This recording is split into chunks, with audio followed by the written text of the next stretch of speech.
Hi there. As you have probably noticed, we are now halfway through the launch of the first Kalbrandt Institute Archives book. If this is news to you and you have no idea what I'm talking about, please click on the videos below this one and you will find teasers of the book and a button that will give you some more information on what it's about and where you can buy it. Now, when I was putting together this launch, I got questions about my writing process and about where I get my ideas from. So, as this bonus video, I will be answering a few of those questions, interview style.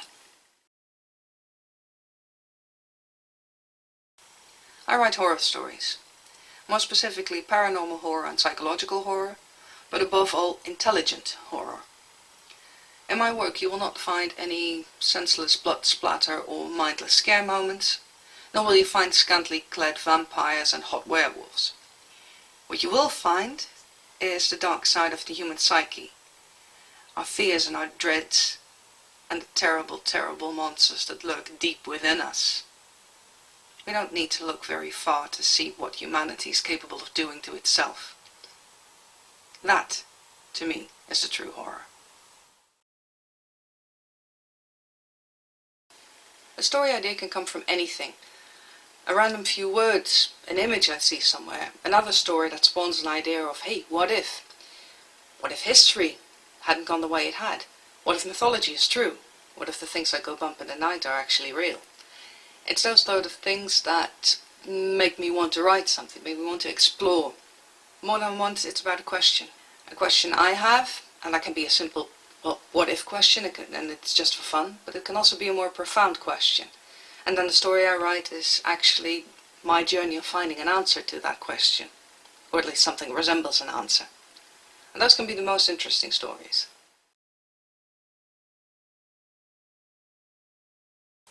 When I set out to create a new character, it is usually for a specific story I already have in mind. So based on that story's plot, I will be looking at what kind of traits does this character need to carry the story.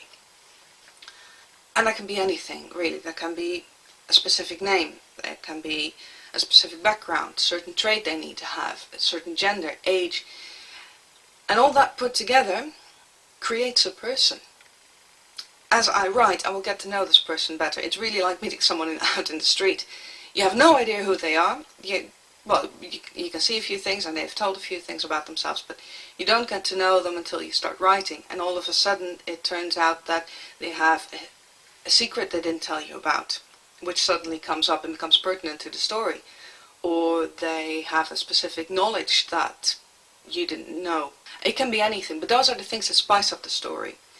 So when I create a character, I set the parameters for someone I want to meet, and then I meet someone, and then I get to know them.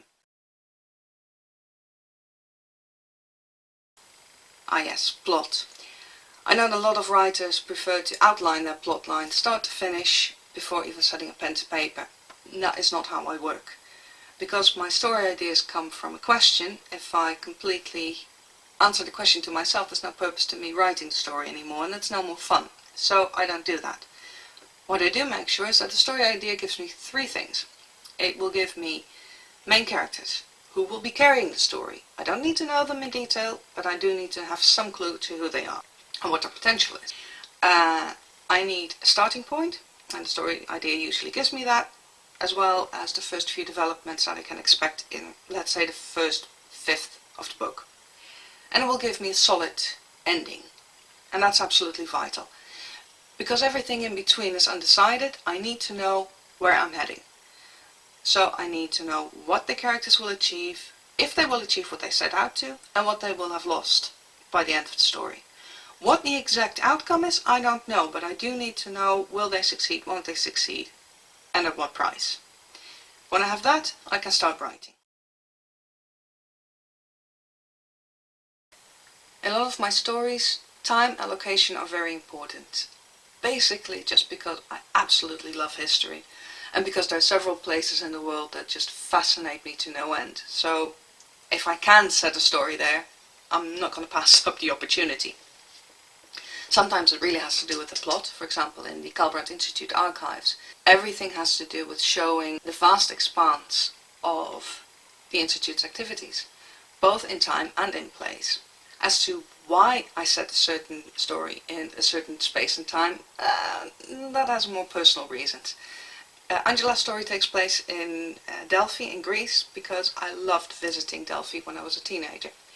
The story of Adam takes place in 19th century Paris because I already had all the research done for that, because my other novel is set in 19th century Paris. But sometimes you hit a snag. With Martin Schulz, I wanted him to use electronic voice recording. That was a given, non-negotiable. I wanted him to use a boombox for that, so it had to be set in the 1980s, which was the heyday of the boombox.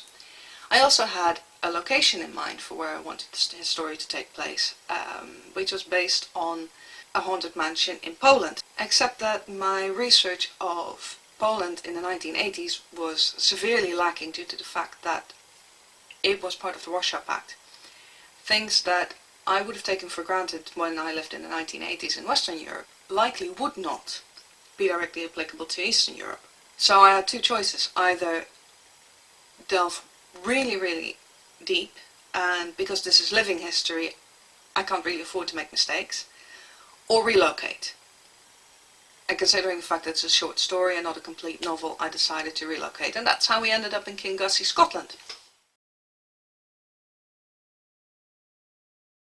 My standard writing process is to write in installments rather than a first draft start to finish.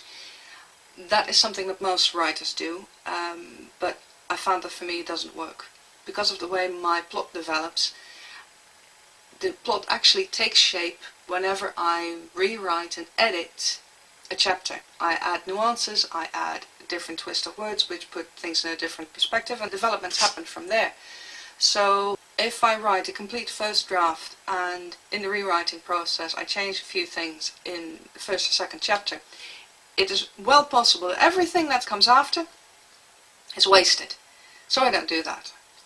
And rather than that, I just write a chapter, rewrite it, edit it, and preferably post it, because posting it means I can't go back. And that means that whatever happens after, if I find something that, oh well, that's inconvenient, let it be inconvenient, and work a way around it. Find a solution to it. Life isn't convenient, so why should a story be? So that way I prevent myself going back and editing out the inconvenient bits. And that actually creates the better plot twists and the better developments later on in the story. So that is how I do it. Do everything in chapters, write, rewrite, edit, write, rewrite, edit, write, rewrite, edit, and then when everything is done, I will go back and give it another once over as a whole. And then it goes off to my beta reader and my copy editor, and then we can go on to the publication process.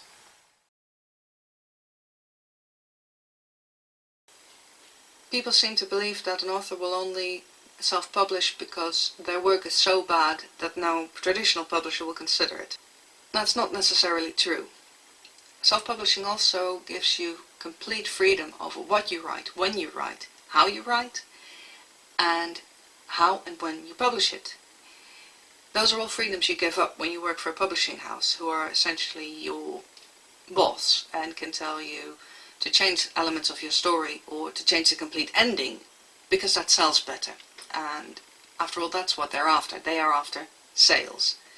Me, I'm after writing. And if I write a story that I want to give away for free, I want to have the liberty to do so. If I want to give my subscribers a full preview of a complete novel online, then I want to be able to do so. Now I can. So that's why I'm self-publishing.